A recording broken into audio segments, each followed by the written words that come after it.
I'm here with Trice Hickman, award-winning author, bestseller. She has a new book coming out. She's going to tell us about that, among other things.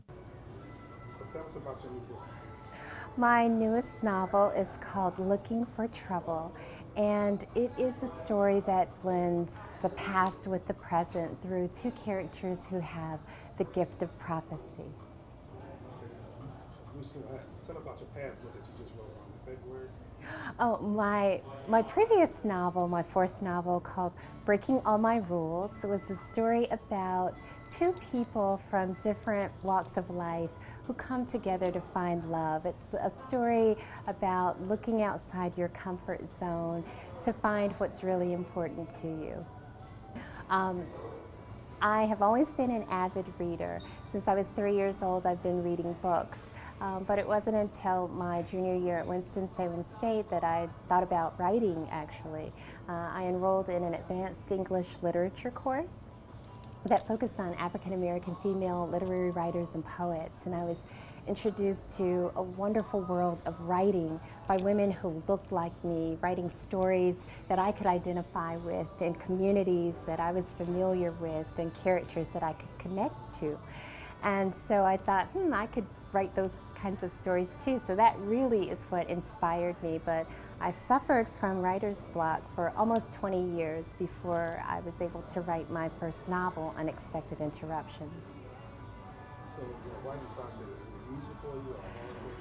Oh, the writing process is, it's a beautifully frustrating experience. People think that writers can just automatically, make these worlds out of whole cloth, but it takes a lot of time and dedication, uninterrupted time, and lots of concentration to write a novel. So when it flows, it's a great thing. Some days, I can write endlessly, and other days it comes a little bit harder. But the key to writing and to finish a novel is to be consistent and dedicated, because that's what it takes to finish a novel. You can have perfect craft, you can have creativity and imagination, but unless you are dedicated to the discipline of writing every single day, that book won't get done. So that's what I always tell aspiring writers. Get all of your arsenal of tools together, but make sure you're dedicated to it so that you can finish the project. So some of the stories of your book, are they true stories or experience? I think every writer imparts a piece of themselves into their work, and I certainly do. I don't write about myself or people that I know, but I do fictionalize experiences or observations or things that I've seen, and I put it into books. And I always like to, when I write a story, ask the what if question. Like, what if this were to happen, or what if people did that? And that is how I can come up with some plots that are pretty interesting and straddle the fence with moral and social dilemmas that my characters go through. So you have written going on 5 books. Which one is your favorite? Oh, wow. Yes, I've written 5 novels, and I'm working on my 6th now. It's kind of hard to pick a favorite novel because all of them are so dear to me in very different ways. My first novel, Unexpected Interruptions, will always be my baby because it was my first. But I believe this novel, my latest novel, Looking for Trouble, is probably one of my most favorites. And that's because this novel really stretched me as a writer, and it has almost a supernatural lean in that the story blends the past with the present through these characters who have the gift of prophecy to look into the future, or to sense. They're very sensing, and they have what's called the gift. And it's the novel is set in present day Atlanta, and another part of the novel is set in the fictional town of Nadine, South Carolina in the 1960s. Talk to me about your first book. It's had an interesting story. How did that come about? What kind of feedback you got about that? My first novel, Unexpected Interruptions, I actually wrote the book in 2004, but it wasn't published and released until the end of 2007. And it's a story about a woman who is looking for love, and she finds it in the form of two men. But then here comes the twist: one is black and one is white. And as she's trying to find which one is right for her, a secret from her past comes out, and she finds herself doing things she never thought she would do as a result of her relationship with these two men. So this book deals with a lot of different issues, not just race and interracial dating, but issues that are very sensitive, like skin color bias in the black community and class stratification issues. And I wrote this book initially. The book turned into something a little bit different. I didn't set out to write a book with an interracial arc, but that's the way the story built. And any author will tell you that the story you start off with isn't necessarily the story that you end up with. So the creative process took over, and that's how it came about. Okay, so what other books you thinking about writing, or you got anything in the process of doing anything?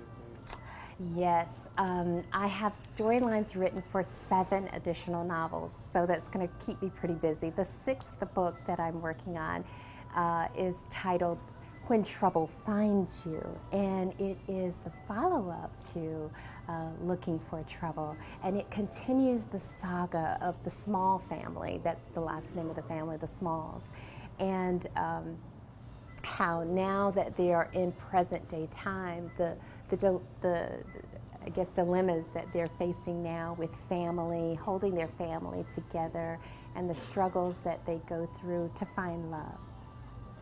Okay, so give some advice to the young women out there about writing, or just women in general that you can pass on. Advice that I can give to young women, and I think young men can take this advice as well, is follow your passion. Do what it is you are passionate about. Whenever I speak with young people, I always tell them that, because a lot of times young people may think about the money, choose a major or a profession that is going to be gainfully profitable.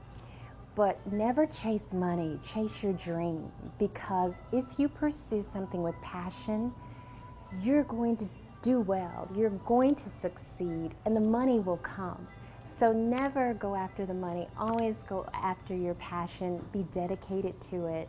Don't ever give up, don't ever listen to no, because in life you'll hear no more than you'll hear yes, but you have to keep going until you find that yes, because there's going to always be a yes, and if you can't find it, you create it yourself. Okay, so when is your new book coming out? What's the date for that? When can they pick it up? I'm glad you asked that. Looking for Trouble, which is my 5th novel, will be released nationwide October 29th. It's available wherever books are sold, so go to your local independent bookstore, online at Amazon or Barnes & Noble, or wherever books are sold, Target, Walmart, Costco. Just go out and get the book. Okay.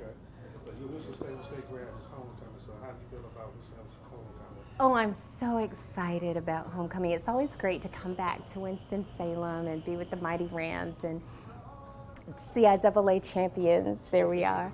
But the thing that I love most about Winston-Salem State is the motto, which is so true: enter to learn, depart to serve. And that is truly what I've tried to do with my career and giving back. With each book, I donate profits to nonprofit organizations. Anything else you want to add? Yeah, I feel really blessed to be able to do what I do as a writer. And I encourage everyone to go out and check out my books. Check me out at my website, which is my first and last name, Trice Hickman, TriceHickman, tricehickman.com. And you can follow me on Facebook, Twitter, LinkedIn, and Pinterest under the same name.